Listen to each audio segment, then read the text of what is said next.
আমি তরুণ সংঘের সাধারণ সম্পাদক। কার্নিভাল প্রোগ্রামে আমরা যে অ্যাটেন্ড করতে পারবো না, তার জন্য আমরা খুব আফসোস। কারণ আমরা শনিবারে আমরা কোনো সময় কোনোবারেই কোনো বৎসরই আমরা এই দুর্গা মায়েকে বিসর্জন দেয় না।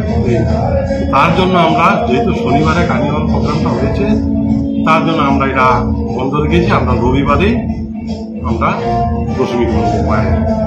মানে শুধু কি আপনারা একটা ক্লাব না অন্য ক্লাব আর যোগ না, আমি অন্য ক্লাবের ব্যাপারে আমি জানি না, শুধু আমাদের তরুণ সংঘের থেকেই আমি সাধারণ সম্পাদক হিসাবে বলছি যে আমরা শনিবারে প্রোগ্রামটা আমরা করবো না, আমরা রবিবারেই করবো।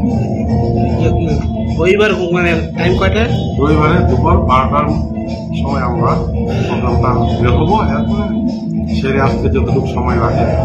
কোথাও হবে আপনাদের মূর্তি বিসর্জন? আমাদের মূর্তি বিসর্জন আমাদের ক্লাবের কাছ থেকে আমরা কালীবাড়ি বা একটু সামনে যাবো বিএসএফ পর্যন্ত, তারপর ব্যাক করে এসে আমরা